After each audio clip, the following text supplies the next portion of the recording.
Hello viewers, আসসালামু আলাইকুম। জাকুস কিচেনে আপনাদেরকে স্বাগতম। আশা করি সবাই অনেক বেশি ভালো আছেন। প্রতিদিনের মতো আবারও নতুন একটি রেসিপি নিয়ে আপনাদের সামনে হাজির হলাম। আপনাদের জন্য আজকে নিয়ে এলাম ভিন্নধর্মী একটি ফ্রেঞ্চ ফ্রাইয়ের রেসিপি। চলুন তাহলে কথা না বাড়িয়ে মূল রেসিপিতে চলে যাই।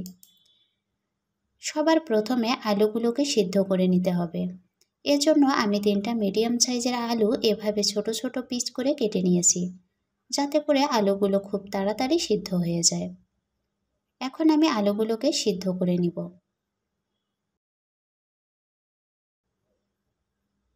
আলুগুলো সিদ্ধ হয়ে গেছে। এখন একটা কাঁটা চামচের সাহায্যে এভাবে আলুগুলোকে ম্যাশ করে নিব, যাতে করে আলুর মধ্যে কোনো দানাদার ভাব না থাকে।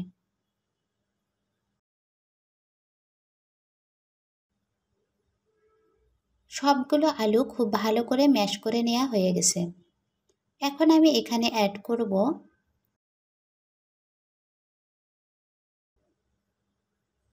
হাফ চামচ লবণ, সামান্য একটু চিলি ফ্লেক্স, 1 টেবিল চামচ কর্নফ্লাওয়ার, ধনেপাতা কুচি এবং দিয়ে দিব হাফ চামচ জিরার গুঁড়া। এখন সবগুলো উপকরণ খুব ভালো করে মথে একটা ডো তৈরি করে নিব।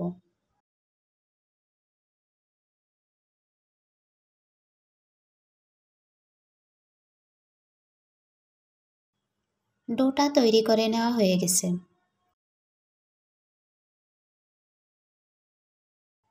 এখন ডোটাকে একটু লম্বাটে করে বেলে নিব এবং বেলে নেওয়ার সুবিধার্থে সামান্য একটু আটা ছিটাই দিলাম, যাতে করে নিচে না লেগে যায়। এখন একটা বেলনির সাহায্যে এভাবে বেলে নিব এবং তুলনামূলকভাবে একটু লম্বা করে নেব। এখন একটা চাকুর সাহায্যে এভাবে সাইডের অংশগুলোকে কেটে দিব। এগুলো আবারও পরবর্তীতে ইউজ করব।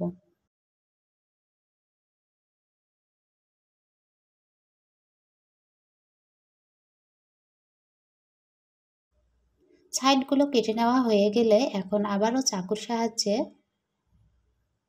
এভাবে পিস পিস করে কেটে নিব।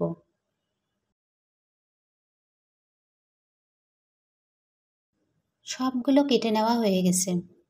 সেম প্রসেসে আমি বাকিগুলোকেও কেটে নিব। এখন এগুলোকে একটা প্লেটের উপরে উঠাই নিব।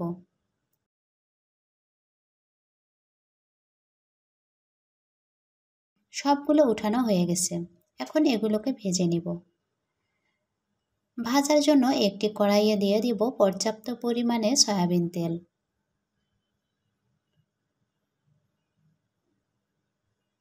তেলগুলো গরম হয়ে আসলে এখানে একটা একটা করে পিস ছেড়ে দিব এবং এ পর্যায়ে চুলার হিটটাকে অবশ্যই মিডিয়ামে রেখে ভাজতে হবে। যদি হাই হিটে ভাজা হয় তাহলে খুব তাড়াতাড়ি কালারটা চলে আসবে এবং ভিতরটা ভালো করে সিদ্ধ হবে না। এখন এক পাশটা হয়ে আসলে অপর পাশে উল্টাই দিব। এভাবে উল্টিয়ে পাল্টিয়ে দুই পাশটা খুব ভালো করে ভেজে নিব।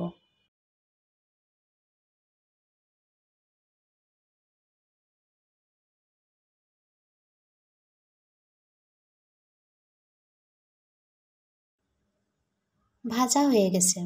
এখন এগুলোকে উঠাই নিব।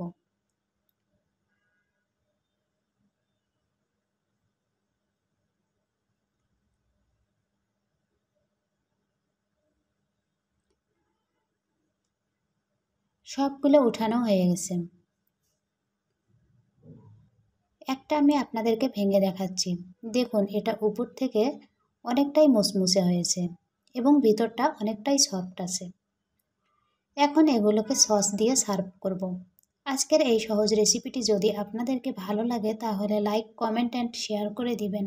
যারা আমার চ্যানেলটি সাবস্ক্রাইব করেছেন তাদেরকে অসংখ্য ধন্যবাদ এবং যারা এখনও সাবস্ক্রাইব করেন নাই, প্লিজ সাবস্ক্রাইব মাই চ্যানেল। আমার পাশে থাকার জন্য সবাইকে অসংখ্য ধন্যবাদ।